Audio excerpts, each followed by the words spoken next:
I hope you're not going to turn this into a big moaning session. One holiday and you're getting fined, what we got, 320 quid?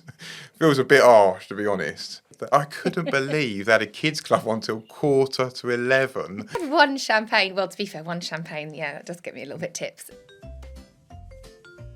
Welcome to episode 19 of the Fun Dad, Dean and Wife Unfiltered podcast. I am Dean. And I am Sarah. And we have started this podcast to give a true representation of parenting. We are here to give you unfiltered, realistic discussions about how we are trying to parent our two young children, hold down two jobs, keep our house semi-respectable, along with attempting to have some sort of social life.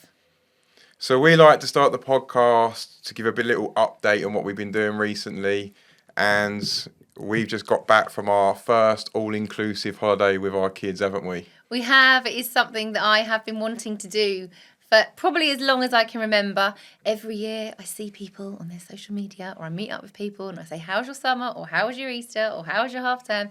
And they've gone on an all-inclusive, and I just really, really wanted to experience it, and to go and to do it and see what all the fuss was about, and it was great. Because our first episode we done on the podcast, we actually asked for recommendations on, didn't we, on the all-inclusive?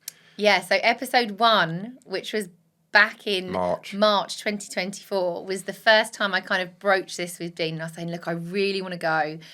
It's something we've never done. So we have done some family holidays, just to put it out there. We're not, we have done a few times. The girls have been abroad a couple of times, but always to my mum and dad's place, which is, they got a place in Lanzarote.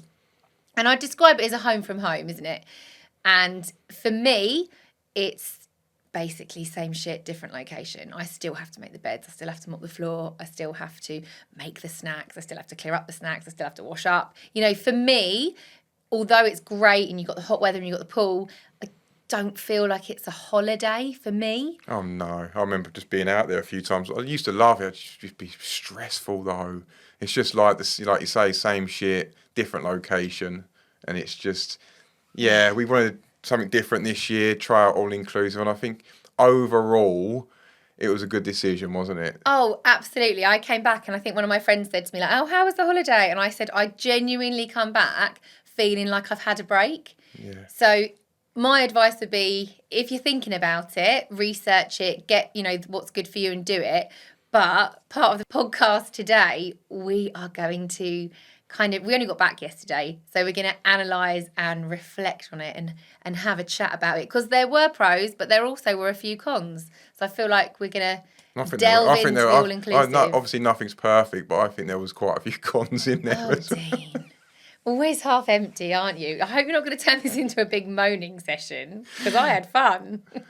There's going to be a few things I'd moan about. Shall we start with some pros then? Oh, absolutely. Yeah, go on. What was your favourite bit?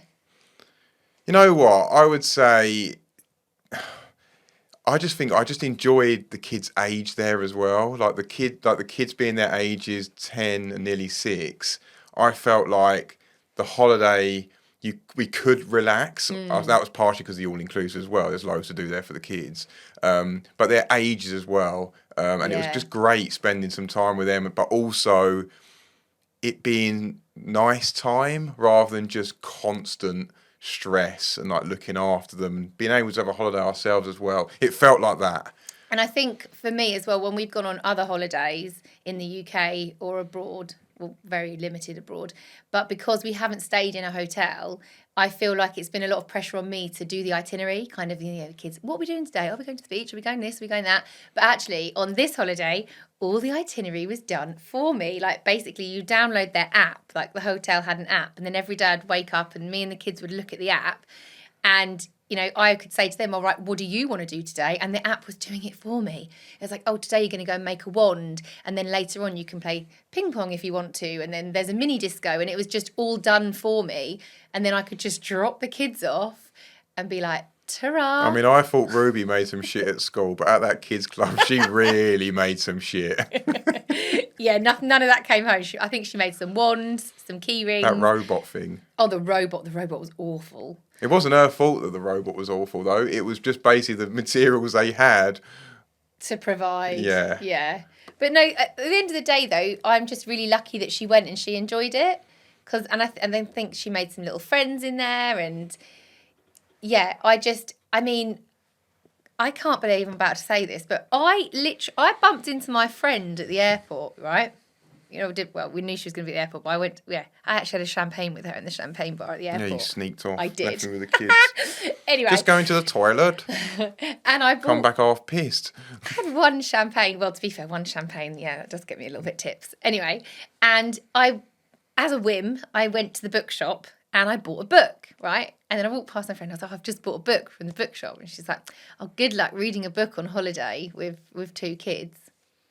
Can I just announce, I read 3 books on holiday. That was the difference between... She just literally lied there reading, doing fuck all the whole time. It was me. I didn't read any books. I couldn't. I was too stressed. But, That's bullshit. No, it was really good because it had, loads of pools. I think my recommendation as well for people, if you're thinking about an all-inclusive, not that I'm now an expert, but just our experience just gone, is we went, obviously it's now October, which is when we went, and it was really quite hot, wasn't it? We were 24, 25, 26, some of the days 27. It was incredible weather. I think it said that, but some of the days were really hot, weren't they? Yeah, really hot, really good. And the only thing I'd say is the heated pools seem to be the most popular. So my recommendation is if you're going to go on a holiday, kind of, I don't know, the heated pool. Our eldest Daisy was fine with all the pools. She loved them all. She was great. But Ruby would come out kind of shivering, really, really cold. She didn't deal with the cold pools as well as Daisy did. So I'd say check out, when you do your research, maybe make sure it has a heated pool. It was weird. It was weird though, because when I went in them, the heated pool was just, it's so hot outside, you almost want the cold pool to sort of chill out in. But when you're getting into a hot pool, just felt like too many people had pissed in there. That's disgusting. It was just rank, I felt. But you're right, Ruby was spending a lot more time in that pool without coming out, whereas when it went in the kids' pool and the one with the slides and stuff, she was like coming out even like 30 degrees outside, coming out shivering every single time. Yeah. And that was a little bit annoying because you kept coming out going, I want to put it back in my clothes. I'm like, no, we're going to play around the pool now, I get that though. Yeah. I don't mind her doing that. And she ended up doing a lot herself. This is where I think as well, the holiday promotes, for me, I think a holiday abroad promoted independence in the children as well. So, the first day, if Ruby was going in the pool that was a bit deep, we were very much, although she has had lessons and she can swim, I was like, put your floaty on, make sure you've got something. And then as the days went on, she just got more and more confident and it became something we weren't as worried about. Yeah. So I feel holidays are an excellent opportunity for the children to become more confident in water, learning to swim, that she was doing things by the end of the holiday that she would not have done on day one. For example, those toys that you buy and you throw them into the water and then they sink. A bit like a dog playing fetch in the water, but the kids loved it. Throwing those, then she was diving down to the bottom with her goggles and getting them. I think that was quite impressive for a 5-year-old. She was doing handstands in the swimming pool by the end of it. Yeah. No, it was good. It's great like that. Like, obviously we took our kids out of school and, so we're obviously going to get fined for that, but we took them out of school because we were ruining their development apparently, according to the government. But obviously there's a lot of things on holiday that you learn that they're not going to learn at school. And like you say, with the independent stuff. And also Ruby was going, because it was all inclusive, Ruby was just going up to a little bar and getting her own food, going to mainly ice cream. Mainly a lot of ice cream. Sent her to get me some drinks, not beers, they wouldn't serve her that. But yeah, no, it was good. Like they were just getting more confident as it was going along. Yeah, like day one, it was very much, Mummy, come and get an ice cream with me. Or, Mummy, I'm hungry, can we go and get a hot dog? And, by day 5, they're going, I'm just going to get another ice cream. I'm going to the snack bar. Don't need to come with me. That confidence in asking for things, and also a lot of learning the Spanish. Ruby was really keen to learn, the phrases to say thank you and to say hello, and she did, and she's taken those with her as well now, which I think is a really good thing. Yeah, definitely. I mean, I've said gracias today. Did you? To You who? get stuck in that kind of What, mode. in like Pret, you went to get your No, I coffee and you're didn't going, say, like I was. gracias. Do you know, like when you go there and you like think, fucking hell, I was about to say that, and like you get stuck in this mode of like, Holiday because I only mode. said 2 words out there. I said hola and gracias, Well didn't I? done. Yeah, but that's a step in the right direction for me. It is. And the kids were learning. Yeah, it was. They were learning like numbers and stuff as well. And in the kids club, they came back, and it wasn't just Spanish people they encountered. Ruby came back and she went to me, I was talking French to a girl in the French club today. I thought, French? You don't do French at school. And then she just spurted out a load of random words. And bless her, she thought she'd been speaking French to this girl in the kids club. She thought it was great. Love her. So any more pros? There are just loads for me, and I think as well, I just love the fact that when we went there, I mean, I didn't have to do anything. And for me, like that whole cooking, the breakfast, lunch and dinner, the snacks, not having to clear them up, not having to wash them up. At the end of the day, when you had your pool towels and they're all dirty, you could just leave them on the floor and they would be replenished in the morning. The beds were made every day. In terms of, for me, that kind of thing, it was great. I'm not going to lie. It was the first time I've experienced, truly having a break from all those jobs Definitely. and doing nothing. So Definitely. I really felt that and I really appreciated that. Yeah, no, and it did feel like a holiday. You felt like you could just chill out. The kids would play. There was loads of other kids to play with and mix with. Obviously, the other holidays we've had, there hasn't been that. So that was like a big improvement. So I remember as well, I asked for advice before we went, just because I wanted to make the most out of the holiday. And a lot of people were saying pack a Tupperware and pack sandwich bags, so that you could kind of take stuff from the buffet and then maybe have a snack later. But I did actually take some sandwich bags because I thought, I'll take them up on their advice. I didn't have to use them. Didn't have to use them once because there was always food available. Whether they liked it or not was a different story. Because as we've mentioned on the pod before, we do have 2 children who I would describe as very fussy eaters. absolutely extraordinarily fussy. And it was, I mean, we're going to come on to the cons, but that's not the cons of the place we went to. That was just our experience. But they were just, I mean, I took them to breakfast on the last day because you were packing. Yeah. And all the other days, they would only sort of kind of let you do their breakfast and you kind of took charge of that. So I saw it, but didn't really experience the stress of it. But I took them both down in the morning and you were finishing packing. And I was like, I took Ruby up and all she ate the whole time, all she'd eat from there was boiled eggs and a bit of toast. And the only reason she ate these boiled eggs, I think, she quite liked the taste of them, but she took the yolk out. She liked the white. The only reason that I think she'd done it was because she liked to peel them. So you went up there, got the egg, and she'd peel it out. And I think she found that quite interesting, and that's why she was picking them. I went to Daisy, and most of the day she'd had like dippy egg with soldiers. We'd done the soldiers for her. Yeah. Took her up there. It was like dippy egg. Nope. I was like, she'd had me these donuts as well that she was eating as well. Took her up there. Nope. Everything was no. And I was like, well, you've got to have breakfast. It's like 9:30.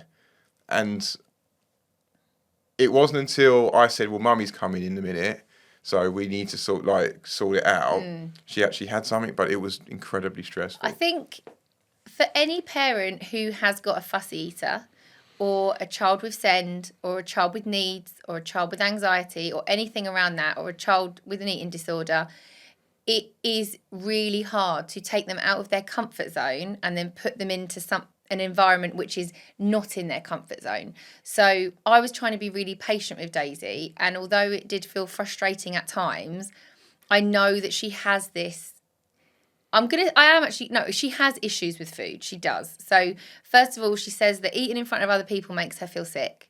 So she often won't bring her lunchbox back home. Like if somebody on her table at school is eating, for example, like a tuna sandwich or something like that, she's very sensory like that. She then won't be able to eat her own lunch because she feels sick. And we've been in restaurants before and she has watched somebody else eating and shoveling it in and she'll say, I just feel sick. And it is something I'm really concerned about. And I suppose on holiday, I just hope that there would be a massive array of lovely food and that she would be okay and that she would find something that she'd like and she'd try new foods. But for her, actually, that environment of being with lots of people in a restaurant and having that much choice and all that food being out in front of her, for her, she really struggled with. And also, as well, I would say a lot of the stuff she likes, like she loves blueberries as a fruit, doesn't she? Yeah. They didn't have any of that stuff. You know, like when you go to like a different country, there's sometimes their fruit's a bit different from what they're used to. That's like a walking nightmare for our kids. It has to, if it's any deviation from like the norm, they won't even try it really. Like I think those donuts were only a bit of a success because they kind of looked normal, like her normal. I don't mean fucking donuts, but you know what I mean. And the dippy egg and the soldiers was complete. The egg looked like like an egg we would do. Obviously, what's the difference? You know what I mean? Sometimes they turn them over. She wouldn't have eaten that because it would look. But different. then I suppose on the flip side of things, maybe you've got a child who, having that array of choice at the buffet, you might have to rein them in and say, no, stop, you're eating like a pig. Do you know what I mean? I saw? I did see that and I was like, God, I'd like to be in that position. There was, I saw it. One of the other kids said to her mum, like, can I go up there and get another one of these? I can't remember exactly what it was. And she was like, no, you've had enough. No. And I'm thinking, we've never said that. No, because the thing is, the hotel was incredible for choice of food, in my opinion. I thought it was fabulous. And you could have as a kid, this would have been my idea of absolute heaven. They had crepes with Nutella and like every topping going. They had pancakes. They had churros, waffles, like every kid's dream. And my kid's just turning their nose up at them and having a bloody boiled egg. Like, what's wrong with you? So quite a popular breakfast in our house is pancakes. Yep. With Nutella. Yep. No, I know it's shit, but look, they'll eat it. And they literally had someone making these fresh crepes every morning. Like, we got one thinking this is going to be a winner. Literally looked at it like it was crepe with dog shit on it. And it was like, what the fuck is going on here? But it's like, because it looks like, it was like, I don't know. Just different. She just said it was not the same as yours, Mummy. 0.4 centimetres thinner than the one she normally has. She wouldn't touch it. It's just that. I'd say for us as a family, that was definitely probably my only main stress, really, on the whole holiday, was having these incredibly fussy eaters. But I still don't think that was necessarily the idea of all-inclusive, because when you go out to a restaurant, it's sometimes just as hard to find something. I think all-inclusive actually helped that, because imagine if you've got a kid and you go out and you're spending money every time at restaurants and they're just like, don't want that. Especially, it's a high possibility in a foreign country it comes out looking a bit different. At least with a buffet, you can kind of assess what it looks like before, and that made it I know it was difficult, but I think it made it going to dinner every time, spending, I don't know, 20, 30 quid on them, and then it's just, they don't touch it. But also, I think with the idea of an all-inclusive or any kind of abroad holiday, basically we were lucky enough that my school had a 2-week half term, and I'm also part-time. So we were able to go quite a lot in advance of half term, really. So basically I finished on the 17th of October. Half term didn't start, I think, till the 27th. The Monday was the 27th. So basically we went in a good advance of half term. And when we first got to the hotel, just to put this in context, we went to the kids' pool one of the days, and there was about 12 kids around the kids' pool, right? This is on the first day. Our children, particularly our eldest, take a while to warm up to be in a place. They can find it quite overwhelming. They can find it a bit much. And then, for example, the disco that night, there was probably about, 30, 40 people up there. Again, not very much to put it into context. By the end of the holiday, you're looking at walking into this disco and there might be 150 people in there. You're going down the kids' pool. Even if you go down there in the morning to put your towels out at 9 o'clock, it's packed. There was probably, by the end of it, 40, 50 kids in the kids' pool by the end of it. Now, for our children, and I can imagine for a lot of parents, particularly of those children who may have SEND or who may be anxious, to walk into a hotel that busy and that bustly could be quite overwhelming.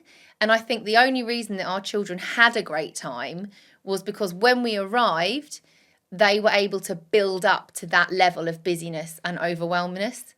I don't know if that's the word, but You know what I mean? And Absolutely. When we first got there, it was perfect for them. It was perfect. As you say, it was busy. It was still like busy enough to have a vibe and have an atmosphere and enough kids to sort of gel with.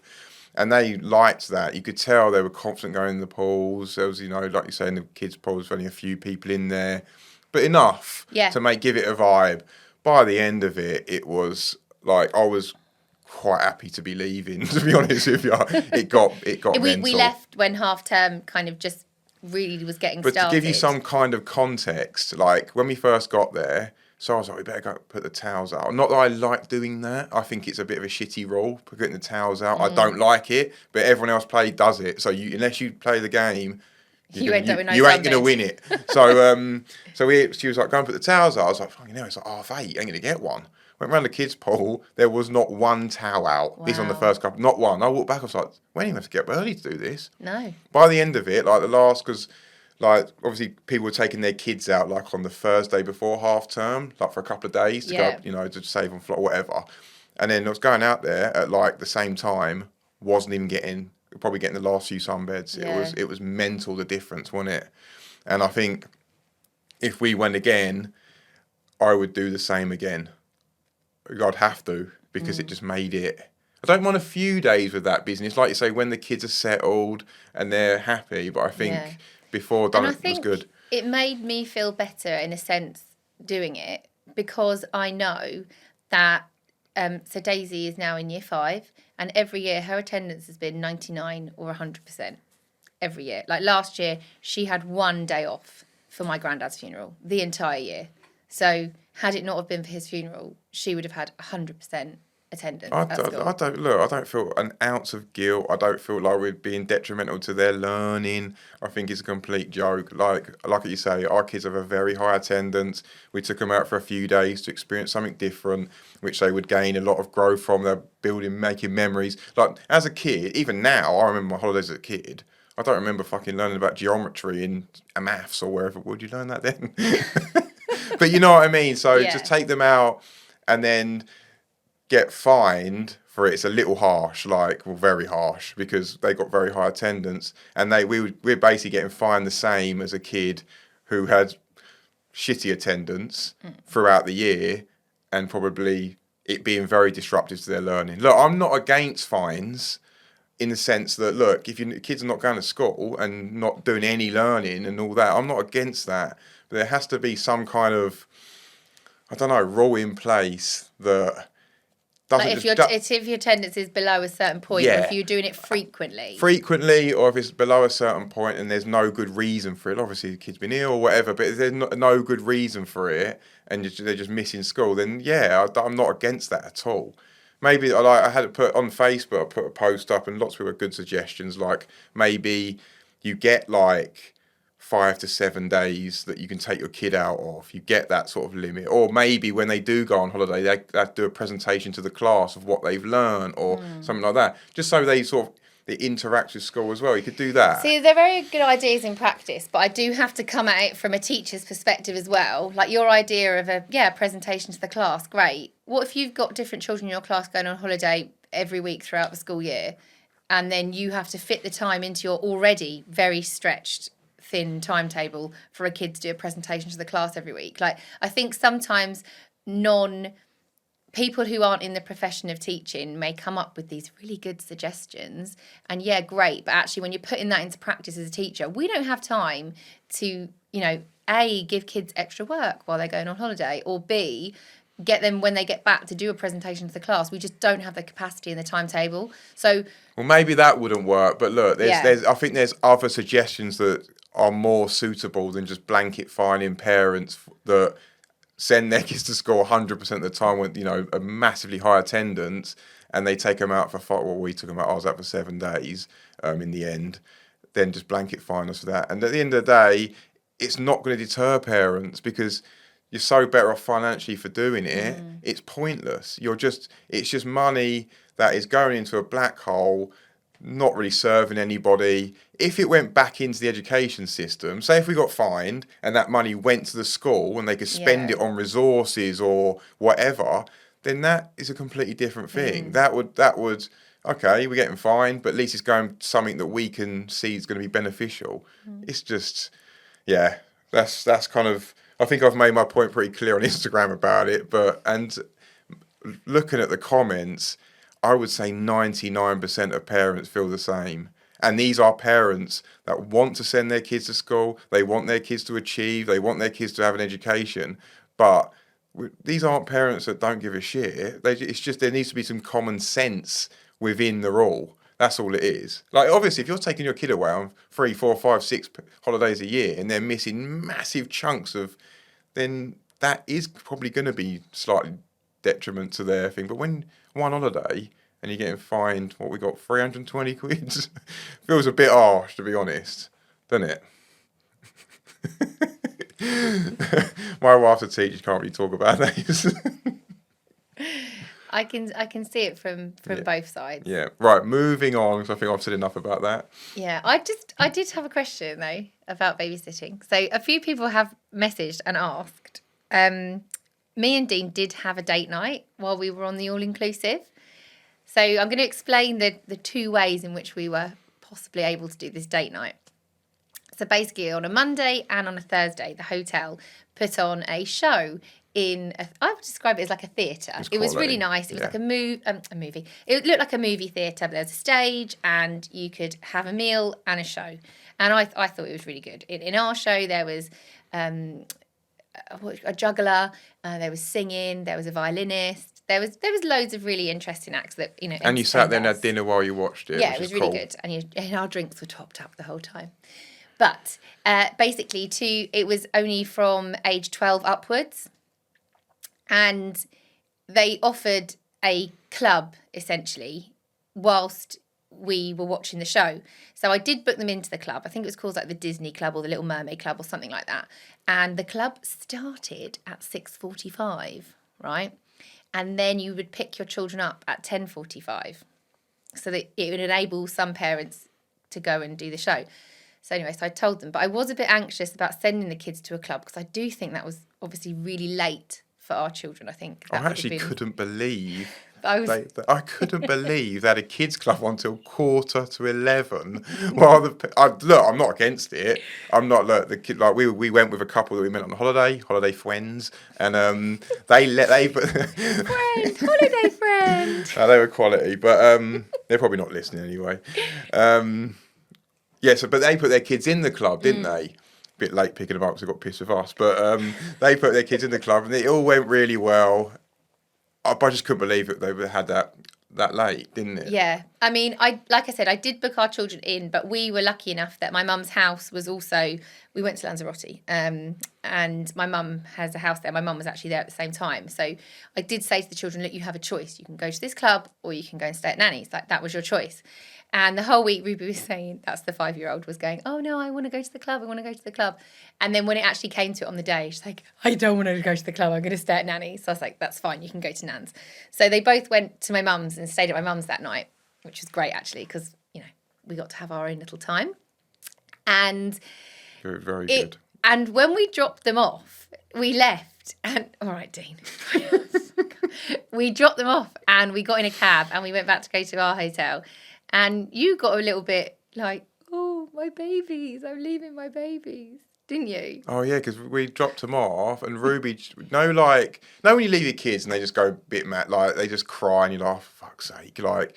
But like she was actually trying to hold it back, and I think that made me feel worse because she was actually putting effort into like not cry. And then she did cry as we left, but she was fine.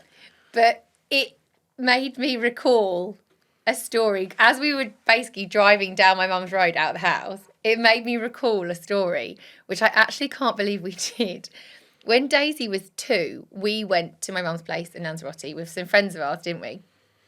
And we basically got a babysitter. Now, my mum obviously knows that it wasn't this random person. It was to us, but my mum got her recommended. She was a friend of a friend, like she was trusted or whatever. She wasn't on the register at least. Stop it.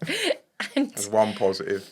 And obviously she came round, she met Daisy, and then Daisy was 2, and then we walked away. And it reminded me when we were walking away that night, all we could hear was screaming and crying, like she was going nuts, us leaving her. And I think back and I think, I can't believe we did that. But the thing is, I didn't care. Oh. I remember just thinking, no, we deserve a night out. No. And I remember, I think sometimes because she was only like 2, wasn't she? Yeah, yeah. I think sometimes when they're like that young, you kind of expect that to happen anyway, don't you? But she was like throwing up on the poor lady. She was being sick on the lady. So she gave her a bottle to try and calm her down. Yes, both of our kids had bottles till they were 3 and what? Actually, I think Ruby was 4. But anyway, yeah, she was sick on the lady. When we got back, the lady was like, "Oh yeah, she was sick." I was like, "Oh my God, I felt so bad." Do you remember her name was Janet? And we used to always say to Daisy afterwards, we'd be like, "Oh, we'll call up Janet." Like if she wasn't behaving, Dean would go, "We'll ring Janet." Poor lady, if Janet's out there, because Daisy was so traumatised by having a stranger look after her. Yeah, it was very different. Obviously your mum had this time, but even if I left them at the kids' club, I'd have been completely fine with that. But this is what I mean. So if also my question is as well. So we had 1 room, but I think there were people there that had 2 rooms, right? We only had 1 room, but I thought you could only have. I didn't think children were allowed to stay in a room on their own. We wouldn't have worked with our kids anyway. They wouldn't have stayed. We had our kids in the same room, and they were still scared. Like we had 2 of these massive beds, beautiful they were. Not that I got to sleep on them, but I managed to sit on them the odd time. And then we had this sofa bed, and I was on the sofa bed on my own at the start of the thing, and then Sarah was on one of the big beds, and then Ruby was like in the middle of it all, and then Daisy had her own bed, and then Ruby would come into my bed in the evening. So just before she didn't want to sleep next to Mummy because she smelt, so she come in my bed. That's what she said. Don't want to sleep next to smelly girls. That's what she said. So she come in mine, and she just booted me all night on this sofa bed, and like the pillows were like cushions that you would get like on a chair because obviously it was a sofa, and I just woke up with like aches all down my back and all this. You literally slept on a sofa bed for 10 days, didn't you? Yeah. And then when we got back, slightly deterring, but when we got back, I slept again with Ruby in her bed because it was like the first day back at home. They can't sleep in their own beds. I think it's the transitions though, isn't it? That's what you mean. They struggle with transition. They struggle with transitions. So I think I said to you as well, I think if we'd have gone on holiday for a week, they needed that. I don't know, they came into their own kind of day 6, day 7, day 8, day 9, day 10. I think because they struggle with transitions, then I think... Jo Frost told us that on her episode. She doesn't know our kids that well, but she obviously can see what we talk about and that. And she said that Daisy, especially the older one, would struggle with transition. And I majorly noticed that. But I wonder, so if we went again, I feel like for space, I would like 2 rooms, but we'd have to have a room each. When you went on holiday, when you were younger, did you have 1 room or 2 rooms? I always had, because my mum and dad had 4 kids, we always had multiple rooms. And go in the room. We went to Skiathos in Greece, but we were a bit old. I know. Probably about the same. Maybe I was about 11, my brother 9. So we had separate rooms. Is this the holiday where you have an awful story? I don't know if I should. It's a bit spoiler alert, isn't it? It's a bit. Don't know if you should talk about it. Triggering. No, I think it's an. Don't know. I mean, anyway. So yeah, we slept in separate rooms, and so me and my mum and dad were in one room, me and my brother in the other. And we were about, I don't know, maybe 11. Me, my brother 9. Heard this massive screaming in the middle of the night, and I thought it was my mum screaming. So we ran on the balcony, and it wasn't. It was the other side, and some lady had been like attacked in the... I didn't know at the time. Yeah. So we found out the next day. Obviously, the news got around the hotel. So from then on, me and my brother were scared to stay in that room on our own. So I was in... And my mum and dad had single beds in their room. Like... It was just a bit of a shitty hotel, but single bed. I slept with my dad in his single bed, and my brother was with my mum. But yeah, I don't know. That was a scary experience though for you guys, wasn't it? Really scary. I don't know. I preferred us all in one room. Obviously, it gave us less alone time. We kind of made that up on date night, but like, as long as you have a couple of date nights, you're all right. But yeah, Brilliant. No, I wouldn't. Anyway, Thanks, Dean. Is there anything else you would like to comment on about the holiday before you divulge too much information about our lives? Just one more con, Oh, and go on. this is probably a lot. Well, so we haven't even said where we went. So we went to Lanzarote. He said Lanzarote, but we stayed at the H10 Rubicon, which is, we got recommended through my social media. There's a few that were recommended in Lanzarote, but that one recommended quite a bit. So we booked it.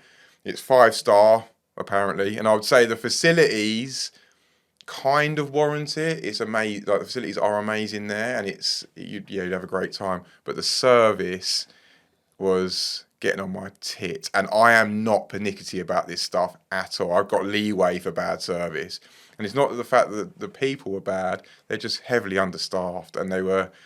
Apparently, it was a time of year, I got told, because we went October, a little bit out of season, so it was understaffed. But give you some context, we were at the bar in the evening, weren't we? This poor fucker, he's working his tits off behind there, sweating buckets. I mean, at one point, I thought he was going to, like, my mojito had, like, a bit of his sweat in it. Oh, love him. It was, like, pouring off him. He was on his own. There was a queue of about 20 people. And that happened, like, multiple nights. So I went down to reception. I was like, look, this is getting stupid. Like, surely there's got to be people up there to help. And they're like, well, no, we haven't got anyone to help. Wow. So it's heavily understaffed. And obviously it made it worse. It's all inclusive. With people going up there going, fucking mojitos, wines, like Poor sods. And also, because people knew it was going to be so slow, they were getting up there ordering multiple drinks. I think one of the times as well, I really wanted a porn star martini, but I just thought, oh God, I feel really bad making him make it. So I just got a wine instead because it was quicker. Yeah, I felt like that. When I went up there, I was going to ask for a mojito, and I thought, just have another wine. I'll just have a beer.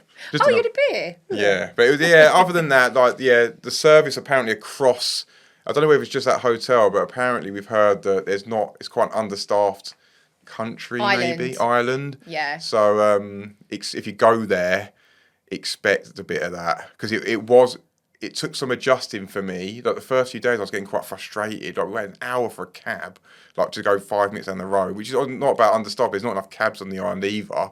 So we got the bus. We got the bus, and just things like that were nagging at me. Like, when you go for, like, a 5-star experience, you kind of expect that, and it wasn't. Yeah, but they can't be in control of the staffing issues and the buses and the taxis. Don't call it 5-star then. Oh, God, you're harsh. But it was. I would recommend the hotel facility, especially for kids. Like, even if you've got, like, younger toddlers. Although one day I was around the pool and I was watching people, like, I love people chasing their toddler around, and there was one in particular that puts my mind to get thrown his ball at, like, all the people sitting around, and the dad could have been anywhere else. He wanted to be anywhere else other than that moment. And I did think to myself, I posted on my Facebook, I did say to myself, parenting is so much easier at times like this. Yeah. Like, people say, oh, it doesn't get easier. Like, it was for us. So we were literally, I was sitting around sipping mojito. He's chasing this toddler around, while this toddler's lobbing balls at everyone around. Having to say, apologise to all the parents. I'm like, I actually thought to myself, thank fuck I'm not you. I know exactly who you're talking about, because at one point he spilt one of my, what was I having? Yeah, he kind of spilled one of my drinks, and I thought, Dad didn't even apologise. Like, I know, but I think he was so used to his son causing carnage, he just lost the will to live. To be fair, though, if I'd have paid for that drink, it would have annoyed me, but all inclusive, just went up and got another one. Just relax. It's all good. Don't worry about it. Yeah. Just chill. Leading us on to our next feature. And I've really enjoyed listening to people's messages about these and their requests. So keep them coming in. And we love a debate on this podcast, as we know. So as parents, even when we are mostly aligned, there are moments when we see things a little differently. So parenting's full of decisions, and sometimes we don't completely agree on a situation or how to handle something. So in this segment of the podcast, we have asked our listeners to send in real life parenting disagreements that they've had. And we are going to dive into these scenarios, break them down from both sides, and figure out who is in the right. Yeah, so we got a message from somebody saying, our daughter has just started year 6. She has a unibrow. Oh, God. Stop laughing. Start again. I'll start that again. Go on. Our daughter. Yeah, so we had a message in saying, our daughter has just started year 6. She has a unibrow and wants to get her eyebrows shaped. Her dad is adamant she is too young, but I want to take her to get her eyebrows waxed. Is she too young? I mean, how can I put this? It really resonates with me because Daisy has a bit of a unibrow and she has actually asked for the same thing. And my initial reaction was like, no, you're too young. And I think the person who's messaged in, their daughter is in year 6. Daisy's in year 5. So just going into secondary school. So it does resonate with me. So I think my initial answer was to say no. And then I think the motive, maybe if the mum wants to do it and the dad wasn't, my advice would be sit down with the child, first of all, and find out the child's motives for wanting to remove it. Because I think that's really important. Is she wanting to remove it for herself? Is it something that she doesn't like about her appearance? Is she wanting to remove it to look more like an influencer? Is she removing it because somebody at school has made a comment and made her feel really upset about it? Are people teasing her because of it? I think you need to find out the child's motives. I think in cases like this, the reason is everything. If let's say Daisy just comes up to us and says, I want this done because I've seen someone online with it. Yeah. It's very different to them coming up to you and saying, I'm getting bullied or whatever about it, isn't it? Or just I don't feel comfortable with it. You know, when you look in the it. mirror and you think to yourself, I don't know, because I think you don't want to. It's hard because I want to get the balance right. I don't want to bring up, a vain child who's constantly caring about their appearance. But if it's something that genuinely makes you feel self-conscious, then I think that's a different story. And I know it's not exactly the same, but bear with me because I don't think you're going to get this. When I was growing up, it was like that 90s noughties era. And it was very much about the low-rise jeans and almost the lowest of the low rise you could imagine, right? And I had a snail trail. Do you know what that is? It's like snail trail. Isn't that something on your? No, it's when you have. Is that your beaver? No, it's oh my god. Who even are you? It's like when you have a little hairy belly button, little line leading up to your belly button. Okay, yeah. Okay, I went to my mum and I said to her, oh mum, I want to wear these jeans. Everyone's wearing it, but I just didn't feel comfortable. And it was all belly tops, and all that kind of thing. And my mum actually took me to a laser hair removal clinic and I got it lasered off. And I just felt so much more confident then everywhere I went, on the beach, wearing these low-rise jeans. I remember I saved up. I worked in a hairdresser's and I got paid £3 an hour. And I saved up for months to get these Moschino jeans that were really low-rise. They barely even had a zip. They were so low-rise. And I felt so confident in them just because of that aspect. I would wear belly tops. I would wear bikinis. All those things that I wouldn't have done before. And yeah. I think that's an important point because I think a lot of the time when kids come to you, it's good to remember what it was like when you were a kid rather than just dismissing it, going, no, it's fine. Yeah. Whereas I remember when I was a kid and I remember this vividly. I've got quite hairy arms, right? But they were like this when I was 7. I can't remember. They were that hairy, really hairy compared to everyone else in my class, compared to all the other kids around me. And I remember wearing long sleeve shirts and jumpers in the hot summers. Because I remember I used to fancy this girl next door called God. Eleanor. I was feeling sorry for you then, and then it took a turn. No, I fancy this girl called Eleanor, but I wouldn't wear a short sleeve top around her. She'll be sweating buckets in the sun. So you just look like a sweaty mess instead. But these hairy arms made me feel really, really self-conscious. And I'm not a massively vain person. It wasn't because I was being vain. It just made me feel self-conscious. Yeah. So then I worked out, didn't take a lot of working out, but I just got some scissors and cut them all off. Trimmed them all off. The difference that made to my... Yeah. Obviously, I could now not sweat buckets in summer. I could put a short sleeve top, and it does make a difference. Yeah. And I think it's good to remember some of the instances when you were young, how it made you feel differently when making decisions like that. In this instance as well, they're talking specifically about the unibrow or whatever, but I can imagine children getting to that age of year 5, year 6, year 7 or whatever, and feeling insecure about maybe they've got a tash, or maybe they've got a unibrow, or maybe they've got really long sideburns or something. Ronald McDonald's a good look. But no, maybe they have got something that they're feeling insecure about. And I think as a society now, we're very quick to be like, oh, that's just because of social media, or oh, they've just seen that because of all the influencers out there, or anything like that, or oh, it's because they've seen these girls on Love Island. No, It's not. We experienced it. All these things have been around for years and years and years. I don't know if you remember this, but there was a program called The Simple Life, and it was Paris Hilton and it was Nicole Richie. I don't know, you probably wouldn't watch this trash, but I did. I know who they are. Yeah, but didn't watch it, Nicole Richie at the time was portrayed, and I remember being younger, and I remember this vividly. Nicole Richie was portrayed as this fat girl, right? So if you actually look up The Simple Life, Paris Hilton and Nicole Richie was absolutely nowhere near fat. She was just a normal girl growing up, like absolutely nowhere near. And the media portrayed her as this absolute, like basically fat. You know, on all these magazines that you'd get, and it'd be like her showing her in her swimwear and all that.